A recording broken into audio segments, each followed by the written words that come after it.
Sudah bertahun-tahun penduduk di kampung Batu 6 dan Batu 7 Bukit Bertam dekat Selama Perak mengalami masalah bekalan air paip terlalu perlahan. Namun minggu ini masalah tersebut memuncak apabila lebih 100 penduduk di situ terus terputus bekalan air. Menurut Setiausaha Jawatankuasa Pembangunan dan Keselamatan Kampung JPKK Ramli Ahmad, aduan telah dibuat sejak Jumaat minggu lepas, namun sehingga pagi tadi tiada pihak yang tampil membantu. Saya buat apa, hantar dekorasi spor apa semua dah hantar macam-macam, kita buat aduan kan. Yang ni pun kita dah bagi tahu, kita kat LP kata ayak tak ada. Ayak pun tak hantar. Tak hantar ayak tu, tong kosong. Tong kosong. Dah 3 hari kita tak ada ayak, kita bagi tahu dah lepas pun tahu kita ada. Tak ada hantarlah ayak kan. Ni tak hantar ayak. Kan? Anak-anak cucu ni, cucu-cucu tak pergi sekolah dah ni. Ayak tak ada, nak mari tak ada ayak. Kan? Jadi tak pergi sekolah. Tambahnya masalah berkenaan dipercayai berpunca daripada kapasiti tangki air di Bukit Beliat yang tidak lagi mampu menampung pertambahan penduduk.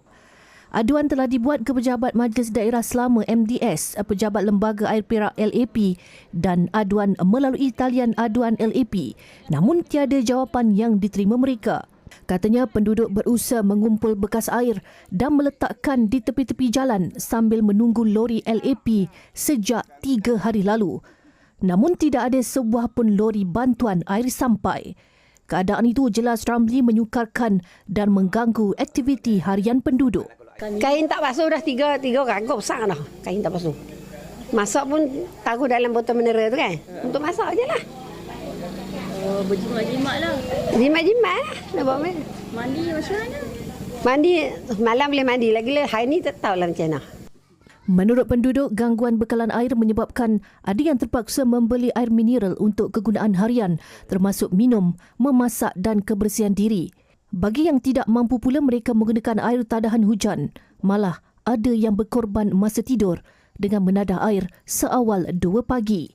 Kalau ada hujan, sakat law ni ya hujan dah lagi. Ni depan lagi tak tahulah kan. Sampai 5 hari dah ni nak ni kalau masuk semalam 6. Selalu kadang-kadang pukul 2, pukul 3 pakcik bakit tak ada ayak. Ini bakit pun tak ada lah. Siang pun tak ada. Siang telah lah, malam pun tak ada.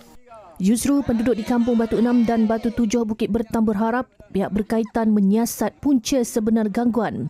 Mereka juga merayu agar kapasiti tangki air sedia ada dipertingkatkan.